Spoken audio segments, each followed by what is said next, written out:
Neymar junior সারা দুনিয়াকে নাচিয়ে ছাড়লেও একজন ডিফেন্ডারের কাছে তিনি হার মেনেছিলেন। আবার সেই ডিফেন্ডারও স্বীকার করেছিলেন তিনি যত খেলোয়াড়ের মুখোমুখি হয়েছেন তাদের মধ্যে নেইমার সেরা।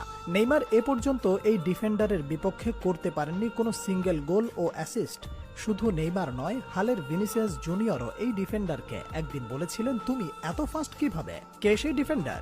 নেইমার জুনিয়রকে একবার এক সাক্ষাৎকারে প্রশ্ন করা হয় তার ফেস করা এখন পর্যন্ত সবচেয়ে কঠিন ডিফেন্ডার কে ছিলেন। এই প্রশ্নের প্রতি উত্তরে সেলেসাউদের সর্বোচ্চ গোলদাতা বলেন, আমার পুরো ক্যারিয়ারে ফেস করা সবচেয়ে কঠিন ডিফেন্ডার হলেন ইংল্যান্ড ও ম্যানচেস্টার সিটির কাইল ওয়াকার।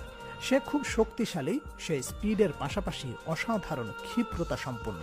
পুরো ক্যারিয়ার জুড়ে নেইমার দা সিলভা সান্তোস জুনিয়রের কারিশমাটিক ড্রিবলিংয়ে যেখানে বারবার পরাস্ত হয়ে যেতেন ডিফেন্ডাররা, তাকে ব্লক করার জন্য করতে হতো স্লাইডিং সহ রাফ ট্যাকেল। সেই নেইমার স্বয়ং বারবার বাধার সম্মুখীন হয়েছেন কাইল ওয়াকারের সামনে। বিশ্বের অন্যতম সেরা রাইট ব্যাক কাইল ওয়াকার তার স্পিড, ফিজিক্যাল কন্ট্যাক্ট এবং